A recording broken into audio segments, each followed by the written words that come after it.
What's up, everybody? This is Cole Boling with the Boling Group at Keller Williams Realty, One Legacy Partners here in Topeka, and you are listening to Topeka Business Uncensored. Here we go. Hey, everybody, it's Cole Boling, and the audio and video that you were about to hear is going to potentially have some stories in it that might be hard to hear. I just want to give you a little disclaimer that we are going to be talking about children. We're going to be talking about this program, and the guest on this program has shared some personal stories with you all. I just wanted to give you a little disclaimer to be prepared that there will be things in this that might be hard to hear. So thank you for joining me. Stay tuned. I think you're really going to like what we're doing now. Hey everybody, it's Cole Boling with Topeka Business Uncensored, and today I've got a good friend of mine here. I've got Michael Bush with me. Michael is over at Core First Bank. He is a core business banker, express business banker. I'm sorry. He deals with small business loans, but that's just what he does for a living. And yet today we're here to talk about something even bigger, something that a lot of people don't want to talk about. And yet we're going to talk about it. We're going to introduce it to everybody. And then we're going to talk about some cool things that we have in the works. So what's up, Mike? How are you? Doing well, Cole. How are you? I am fantastic. I'm so pumped to have you here today. So today we're going to talk about a program called Lifehouse Child Advocacy Center. And Mike is a board member at Lifehouse. And he has, I'm going to have him talk about what Lifehouse is, what they do, and some of their missions. So Mike, why don't you fill everybody in? Yeah, Lifehouse, it's a child advocacy center. And so what we do, we help children victims of sexual abuse, physical abuse, and child witnesses to violent crimes in Shawnee and the surrounding counties. Like you said, this is something a lot of people don't want to talk about, but it's super important for what the staff does and just helps the children in our communities. Lifehouse opened back in 1999, so it's been around for about 23 years. I first got involved with them in 2005. Oh, wow. Just on a side note, I was with the Harlan Park Foundation at the time, and we'd done a fundraiser, and Lifehouse was one of the recipients. In fact, we gave them the video recordings, the cameras, and the equipment that we still use today for their video recordings when they have forensic interviews. Oh, wow. That's awesome. It's what's interesting to me is how many people probably don't even know this exists. I know you reached out to me recently about something, and we'll get into that in a little bit. However, the more and more you tell me about this program, the more my heart is just drawn towards it. I mean, there is some real, how many children did they help last year? Yeah, last year alone, just in kids from the Shawnee County and surrounding area, we had 356 different interviews, and so those are 356 unique kids that we helped just last year. Wow. 67% of those resided right here in Shawnee County. So unacceptable. Ages on those are anywhere from 2 years old to 18 years old, and so it's one of those things that hits every demographic. Nobody's immune from it, and the staggering thing is a lot of these these are the cases we know about that are actually told Right. to law enforcement or the Right. schools, and we know there's probably a lot more out there that aren't spoken for yet. Man, and when you told me that number, my heart sank. As we were having lunch recently, and you were talking to me about this, and I was dumbfounded. I'm literally sitting there listening to you, going, this just can't be. This can't be real. Even though we know that this world is a mess right now, we have so many different things going on, but it wasn't just about sexual abuse, physical abuse. Like, there was a lot of witness to crimes, and just in general, the things that you told me, I mean, it's been eating away at me, knowing that not knowing about this program, I think, bothered me too. Right. So this is Right.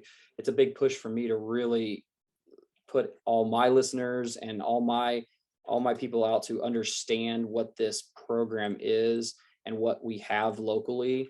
And, you know, God help us that we don't ever have to know what it's like for our family to go through this program, but there will be potentially people that we know that we may not even know go through it, you know? Right. And so, tell everybody so recently you reached out to me and you presented me with a challenge, as we'll call it. Yes.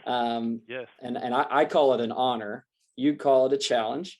And, I may be putting words in your mouth, but it kind of is in a sense. So talk to everybody about what you approached me with recently.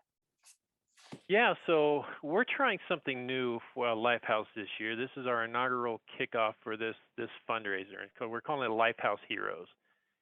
So one of the facts that we do know is that, I'd say a majority, if not, probably put a percentage to it, probably 95% of the perpetrators of these sexual crimes are men. And so what we're trying to do is show the community and Lifehouse and those who support Lifehouse that there's some solid dudes in this community, and so we've asked 15 guys, you included, to step up for 2 weeks and help spread the word about Lifehouse and what we do. And so we're going to kick this off July 14th and run it through August 4th.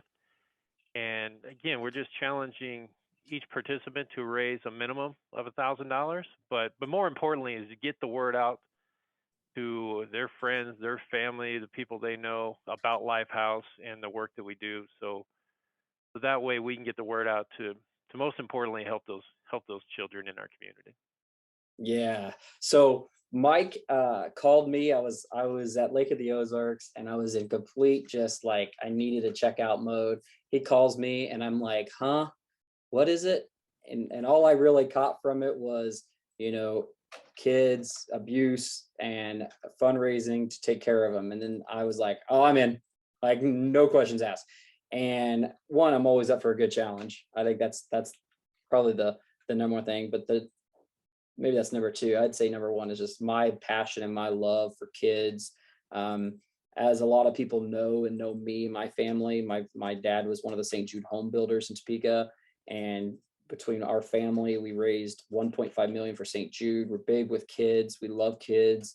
And, this just falls right in there with everything else that we already support and already do. So I'm pumped. I'm issuing a challenge now to all my listeners. Who is listening right now that is willing to donate, $5, $10, or $10,000? There is no end in sight to this program, but I am looking to see who can write the biggest check and the fastest, right? So if you're listening to this right now, you're going to be able to donate to this great cause, this great challenge. And obviously my group is in my name. I'm excited about it. I'm pumped. And I'm hoping that everybody that's listening to this right now, it will join Mike and I in this, and the other amazing gentlemen that are stepping forward to do this and donate some money. It's all going to a great cause. So can you tell everybody kind of how they can donate, how this is going to work? Because there's some details Sure. I'm not even sure of, but how if somebody donates on behalf of Cole Boling, how will that work? Yeah, yep. You can go to Lifehouse, so www.lifehousecac.com. There's a donate now button there. They can donate there. Put in the notes that this is for Cole Boling, and that will get credited to you. Okay. Also, we will have some brochures. We're getting those out soon. Hope to have those out by Monday next week.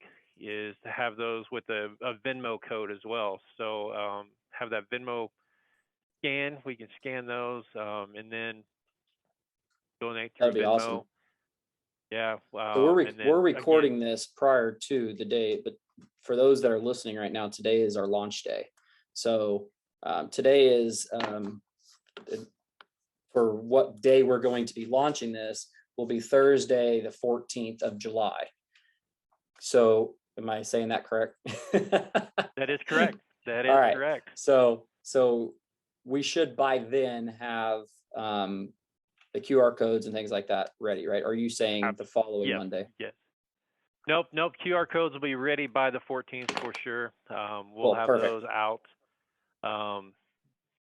Yeah, and so we'll take cash, write a check, QR code through the website. Any way they want to fund us, we can get that done. So with as many zeros as possible. With as many zeros as possible. That's exactly right. So yeah, this, like I said, this is an organization that's near and dear to my heart. Just a quick side story is I have a niece that my sister adopted. I live in Colorado Springs, and she adopted her through the court systems because she went through this, and so she's 9 years old. They adopted her 6 years ago from the courts, and she just came out with her story.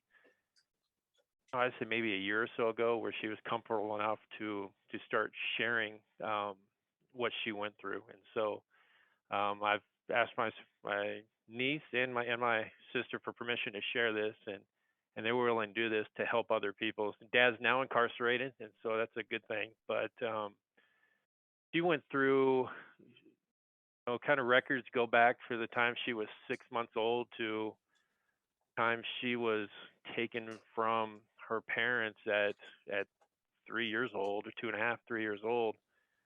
Just unspeakable sexual abuses is where dad would watch adult movies and perform those acts with her after the movies or during the movies. Mom would solicit her with with men, and for money, for drug money. And so it's just one of those things, is watching her go through that, being brave enough to testify through the courts and get the incarcerations that are needed for this. It's one of those that it breaks your heart to see anybody go through that, especially somebody it's not in their control, right? It's not in their control. They have, but the cool thing about it, I guess the rising from the ashes and seeing the successes that she's having now is going through this, but having the Child Advocacy Center there, where they live in Colorado, be by her side the whole time and kind of walk her through that, help her get the therapy that she needed, and still needs to go through this. It just, every time I see her, it just breaks your heart, because there's things that, just giving a simple hug that we all take for granted, that she cringes over, just because of some of the, the flashbacks and trauma that she's experienced. And so, again, like you said, we hope this never happens to our family members, but reality is, a lot of it has, and we may not know about it. And so this is something, like I said, out of all the organizations that we participate in, it's probably the one that I'm most passionate about, just because it hits so close to home. Does she remember a lot of it? She remembers enough of it, yes. She, there's things that she cannot do. She cannot take a bath. She has to shower, just because of some of the trauma that she remembers from some of that. And again, it's taken away a childhood that she, a lot of this stuff she won't have. But she's a remarkable young lady, very smart. She's now in a loving family that supports her and helps her in any way. Has two older brothers that biological with my sister and her husband, and then another younger brother that they've recently adopted as well. So it's a very beautiful family, and it's awesome. It really is. Yeah, I've done a lot of training and a lot of I've been a life coach and a business coach since 2016. And one of the things that I learned through a lot of my training is kids between the ages of 3 and 5 really have a lot of cognitive things that affect them as adults. And when they do these studies, they have found that when they 5 years, 3 to 5 is when people really can recall. I mean, I'm talking 35, 45, 55-year-old people. 3 to 5 years old is their first like vivid memory that Right. stays with them. And it's amazing how it it affects adults so much in their adulthood, and they don't even know why a lot of times. Like, Right. it can be, it doesn't have to be abuse. It could be anything from like not getting attention that you wish you had, like being a younger child getting less attention than the older child or something. Like, you may never have realized it affected you until later on, and when they went back and they've done studies on it, and they've watched where they went back to, and they vividly went back to the first time they felt that. And there's some reprogramming stuff that they have found that you can do with that, but that's on the on the emotional side. On the physical side, a lot of that stuff becomes a part of their DNA in a sense. Right. And they still to this day aren't sure how to change cognitive things that either happened from in the womb all the way through their first 5 to 10 years of life. And that's why we need programs like this. And that's why there's always going to be unfortunately, we talked about this at lunch the other day, is like, there's no throwing away the key and saying we solved it. I think cancer, there will happen one day. I do believe that. Right. In terms of cancer, I do think one day the owners of St. Jude, and this is their dream too, is that they'll walk to the river in Memphis with the key to the building and throw it in the river and can close shop. And Right. I think that will happen. I don't know how this ever goes away, because you have human beings and not science here, right?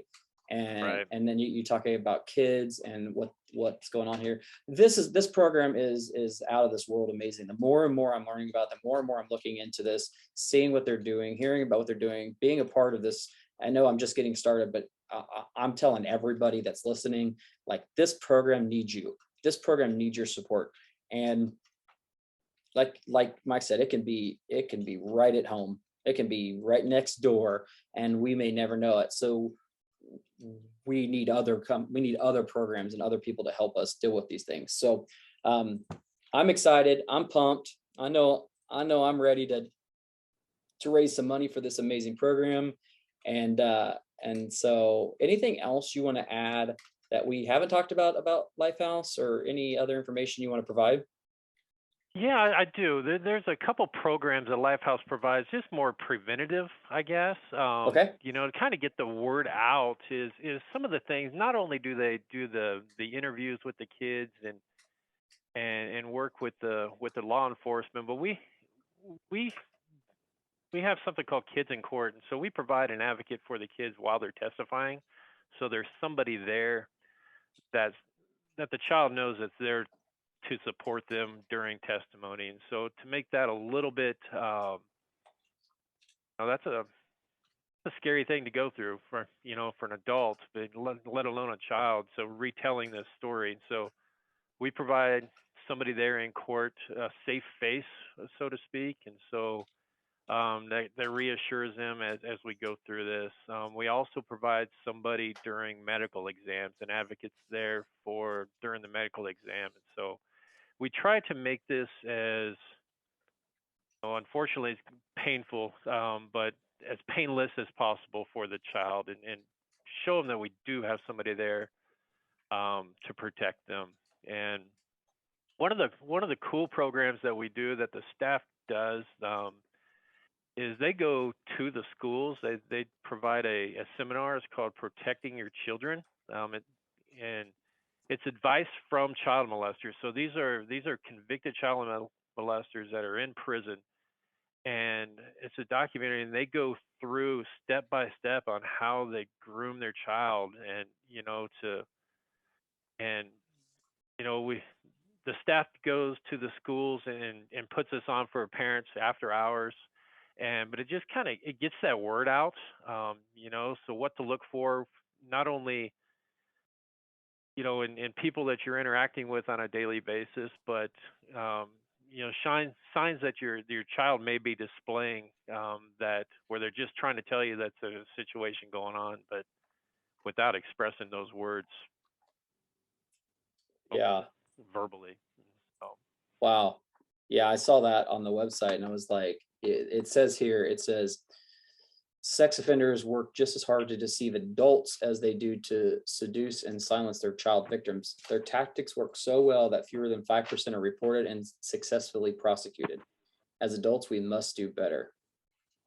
Isn't that fascinating? Like, there, we're not like, there's a part of our brain called the reticular activating system that if we're not intentionally creating the awareness for these potential things, our brain will cancel that out. Like it will literally right. not show us it's happening. So for those that are listening to this who think, oh, that couldn't happen to me, it absolutely could happen to you, because the way our human brain is formed and developed, and that reticular activating system, unless it is triggered, unless it is put into motion to look for signs, to see these things, like you absolutely will miss it, more than likely. Now, there will be certain times that you will see it, or maybe your child is just a better vocalist than others. But if these statistics are correct, that less than 5% are reported and successfully prosecuted, so that basically tells me that's a two-part 5%, right? So that's even worse. We have to be aware of this, and I'm so glad that we're having this conversation and we're putting this information out there, because if we can even wake up one more person to this, or stop one more, like, it's never enough, but we've done something, right? Right. Just amazing to me. Yeah, it's scary. It's like I said, it's happening in our own backyard. It's something you'd mentioned it earlier with St. Jude's. Is one thing I would love to do is close the doors to Lifehouse one of these days, because this problem has gone away, but unfortunately I don't see that happening. Yeah. Because like you said, the human factor is involved, and so the more we can do to get the word out, curb some of this, and also get the word out for, if you are a victim or have seen, or have somebody in your family as a victim, is there is help available, and we want to be able to help kids get back to being kids again. I mean, that's really our motto, is helping kids be kids again. So we Well, want. you kind of hit something there, because you talked about I like what you said there, is like there is something to help, and there's a lot of traumatic things that happen in people's lives. We were getting our CPR training the other day, and the lady who was leading our CPR class said she recently came up, probably within the last year, came up on a car wreck, had to perform CPR on somebody that did not survive. And she said just the smells and the sounds and all the things that were happening there, like, have just really haunted them. And there's no programs out there that they have found that really help people that have performed CPR on somebody, right? So Right. I think that that's also similar to this situation. Like, I didn't even know this existed. I don't know if that's because I haven't had to know, or I didn't want to know, or I don't know. I don't 100% know what the answer is there. But the piece here that I want to clarify with everybody is, this is us now putting it out there that there is help, there is programs, there is specialists, and it's not on you guys necessarily to figure it out, because going and finding a therapist or going and finding somebody on your own, one, it's hard, two, it's expensive, and three, how do you know you trust them? How do you know you can trust them, right? Where a program like Lifehouse, they are like, is this something that they pay for? Is this our program's going to get all the donations to cover it? Like, how does that work? Yeah. So this fundraiser is 100% of proceeds are going back to Lifehouse. That's going back to adding programs that we want. We wanted, the goal is to expand into other communities that don't have, a child advocacy center nearby. Jefferson and Jackson County are perfect examples, is where, our staff goes out there, we cover the costs of helping these kids, but don't get funding back from the counties. And so there's a cost associated with helping these. We have 3 forensic interviewers on site at Lifehouse. There's five total in the staff. 3 of those are forensic interviewers, so they are trained and certified for interviewing these children, recounting, the trauma and going through this, but doing it with kid gloves, so to speak. Is they know what approaches to take, and to show the child that they're there to listen. When we conduct these interviews, we conduct them in a room that looks like a living room. There's a couch, there's tables and chairs. The child does know they're videotaped, and in the other room, there's law enforcement and prosecutors and everything else talking to the interviewer through earpiece. So that way we can relay, that the staff can relay the question or form the question in a way that the child can understand and verbally express themselves without the intimidation of a police officer and then a prosecutor and then maybe a social worker. And so everybody gets a copy of this video. And so the child only has to tell their story once. It's videotaped. It can be shared in court most of the times. And a lot of times, statistics have shown that when the video is shown, the prosecution level goes up. And so, the incarceration level goes up. Good. They can see the emotion that the child's expressing right then and there, and after saying it and going over it several times, you kind of become emotionless, and so they, when they're first telling the story and then they're showing that it's the emotion that's there and asking the right questions and getting the details the first time, that conviction rate goes up. And so there is funding from the county. The Shawnee County yeah, have funding. Yep. Okay.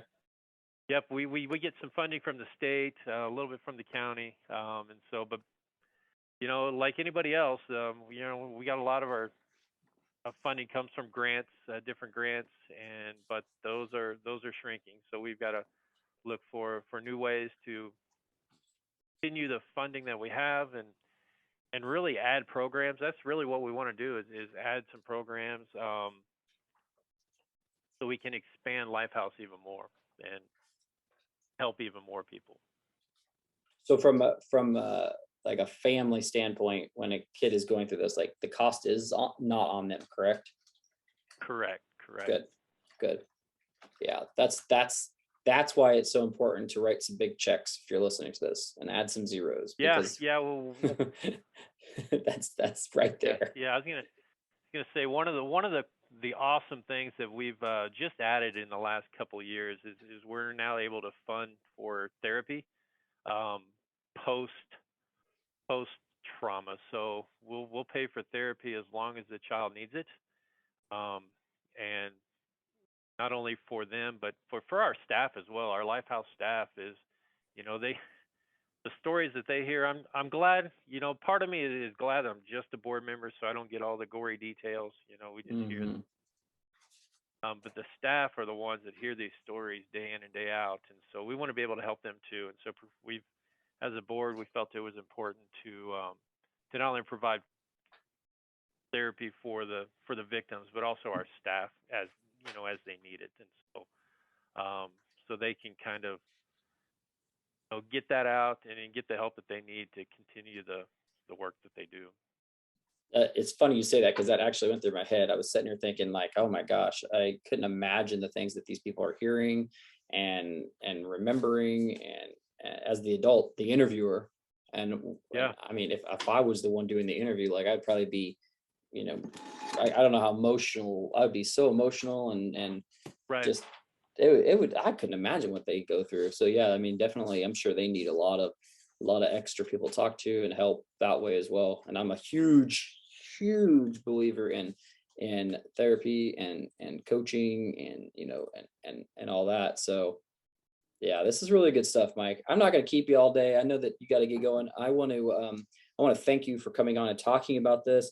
I look forward to us doing this kickoff tonight, as we're going to be launching this and making a lot of money here for these kids. So thanks again for being here, and I will catch up with you later. Sure. One last thing, Cole, before we go. If they want any more information on Lifehouse, we do have social media. So on Facebook and Instagram. Facebook is Lifehouse Child Advocacy Center. Then Instagram is Lifehouse CAC. You know, they can, if anyone wants to check us out, follow us on social media. We'll be happy to that following.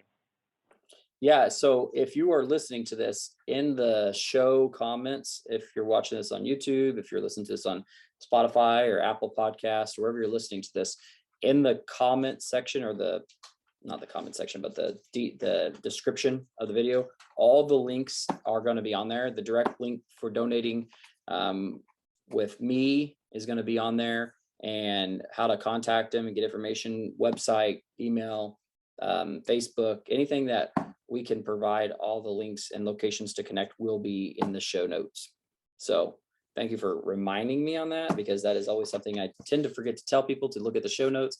I think people do, but yeah, that's a big deal. So connect, learn more, read some of the stuff that's on this website. I have it pulled up right now, and I'm just shocked the more and more I read things. I'm just like, wow. So good stuff, man. Good stuff. Anything else? No, I appreciate your time, and like I said, I look forward to watching Lifehouse grow and the successes through the years. So I appreciate the time to letting us get the word out today.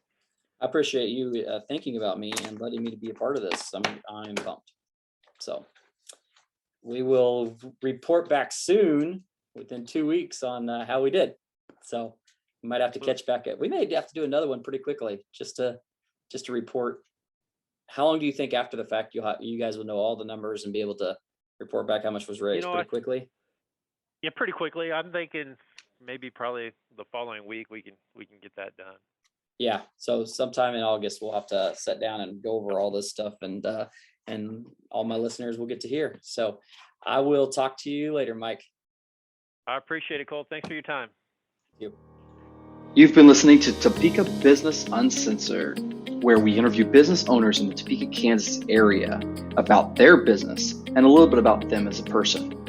I'm Cole Boling, and I am one of the co-owners with my wife Jamie of the Boling Group real estate team with Keller Williams One Legacy Partners in Topeka. If you are thinking about selling, buying, or investing in real estate, I'd love to connect with you through our website at thebolinggroup.com.